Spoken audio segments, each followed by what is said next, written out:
Endi bu botimizni ishga qo'yishimiz uchun bizda обязательно BinX birjasi bo'lishi kerak, chunki BinX birjasi orqali savdo qiladi botimiz. BinX dan ro'yxatdan o'tamiz, положенный identifikatsiya verifikatsiyalardan полный o'tib, undan keyin IP adreslari bor. IP adreslari bilan botimizni ulaymiz. Mana shu holat bilan bot просто торговаться qiladi. Ana endi обычный treyderlarda holati qanday bo'ladi?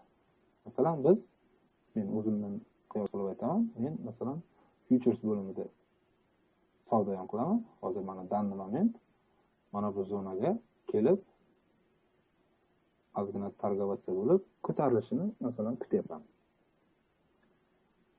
Siz botni ishga qo'yganingizda siz hech narsa qilmaysiz. Bot bir marta ulanadi, odamning qo'li bilan bo'ldi. Dalshi kuzatiladi. Qolgan hamma ishni botimiz o'zi qiladi. Siz bu yerda grafikni chizib, grafikka qarab qanday bo'ladi, qayerga ketamiz, nima bo'ladi, bu yoq. Siz hech narsa qilmaysiz. Bot siz uchun hammasini o'zi qiladi avtomatik. Siz bir marta birjani ochasiz, qo'llaringiz bilan birjangizni verifikatsiyadan o'tkazasiz, qo'llaringiz bilan balansingizni to'ldirasiz, dalshi bot o'zi qiladi qolgan. В общем, bu tradingdagi как бы без проигрышный savdo desam ham bo'ladi.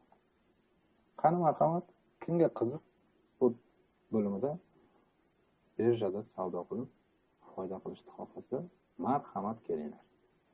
Sog'lik, salomatlik hammaga.